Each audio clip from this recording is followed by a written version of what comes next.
There comes a moment in every person's life, sometimes in the quiet of the night, sometimes in the midst of chaos, where they feel something slipping away. You sit there, perhaps with everything around you intact, a home, a job, a family, a smile so well rehearsed it's almost believable. And yet, beneath the surface, something is missing. Something fundamental. Something sacred. That something is you. Carl Jung once said, "The privilege of a lifetime is to become who you truly are."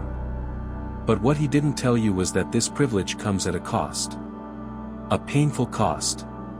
Because before you can become who you truly are, you must face everything that you truly are not. And most people never make it past that point. They run. They numb. They distract. Because truth, real truth, is terrifying. You see, from the very moment you were born, society began the process of stripping you away from yourself. You were taught how to behave, what to believe, whom to love, what to fear, what to chase.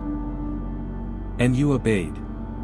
Because you were a child, and survival depended on approval. You smiled when you wanted to cry.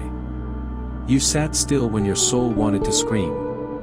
You nodded when your spirit whispered, no, and slowly, quietly, your true self was buried beneath layers of lies. We call this the persona, the mask. A mask designed not for you, but for others. For acceptance. For love. For safety.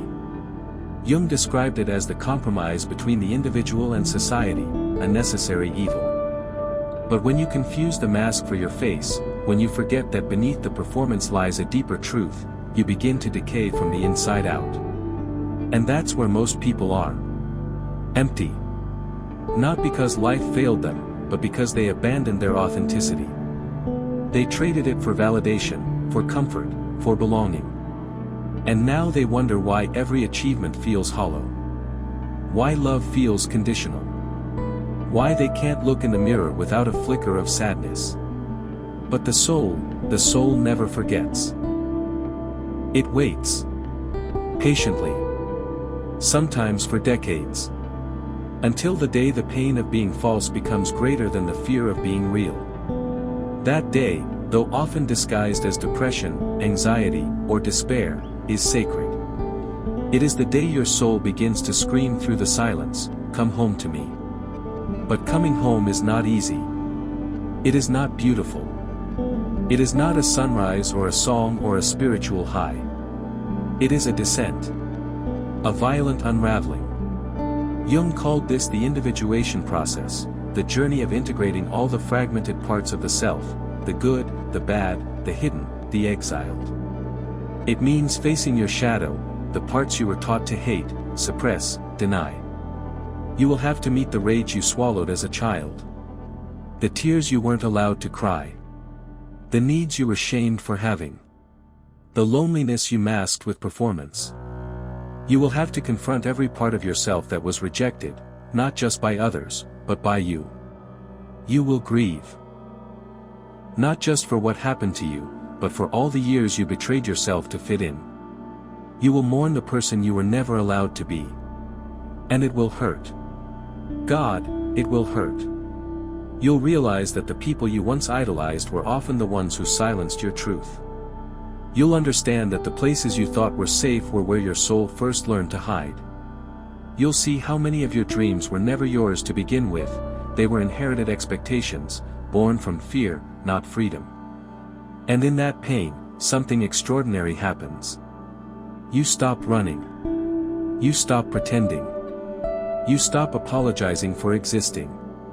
And slowly, piece by piece, you begin to remember who you were before the world told you who to be. But don't expect applause. Don't expect people to cheer for your becoming. In fact, the closer you get to your true self, the more resistance you will face, not just from others, but from within. Because the ego, that fragile illusion, doesn't die quietly. It fights. It manipulates. It clings to certainty, even if that certainty is misery. You will feel alone. You will feel crazy. You will feel like a traitor to everything you once believed. But keep going. This is the path. The lonely, beautiful, terrifying path back to yourself. Jung spoke of the shadow not as something evil, but as something human. Your anger, your jealousy, your need for control, these are not flaws, they are unintegrated wounds. They are messages. Portals. Invitations. You must learn to sit with them, not as enemies, but as exiled children returning home. And the child within you, the one who was never seen, never heard, never held, will begin to rise. That child is not weak. That child is not broken. That child is the key. Because beneath the trauma, beneath the conditioning, beneath the years of silence, is someone who was always whole. Someone who knew joy, curiosity, passion. Someone who didn't ask for permission to be. That someone is you. And yes, this journey will cost you. You might lose people. You might lose comfort. You might lose the version of you that was easy to digest. But what you gain is something the world cannot take, a life lived in truth. You will speak, and your voice will no longer tremble. You will love, and it will no longer feel like a sacrifice. You will walk into rooms, and you will no longer shrink. Because you will finally belong to yourself. That is the liberation Jung spoke of, not freedom from pain, but freedom from pretending. Not a perfect life, but a real one. One where your insides match your outside. One where your heart is no longer buried under layers of performance. But this isn't a one-time epiphany. This is a daily choice. A constant reckoning. To listen when your body says no.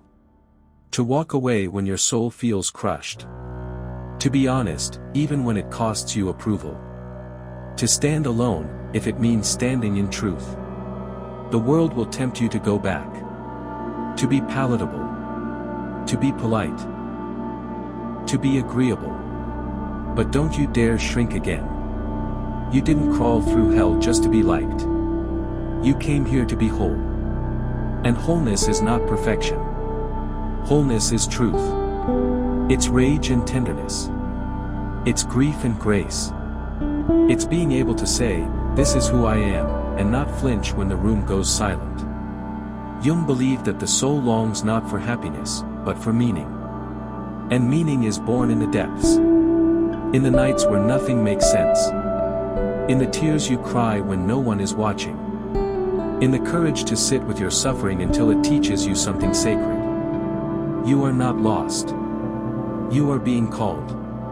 Called to let go of the life that numbs you. Called to unlearn everything that made you forget your worth. Called to return, not to the person you used to be, but to the person you were always meant to be. This is not a journey for the faint of heart. But neither is living a lie. So if you feel broken, if you feel empty, if you feel like nothing makes sense anymore. Good. That means something inside you is waking up. That means the mask is cracking. That means your soul is stirring. And if you listen, not with your ears, but with your heart, you'll hear the whisper. You were never too much. You were never not enough. You were simply trying to survive in a world that taught you to forget yourself. But now is the time to remember. To breathe. To rise.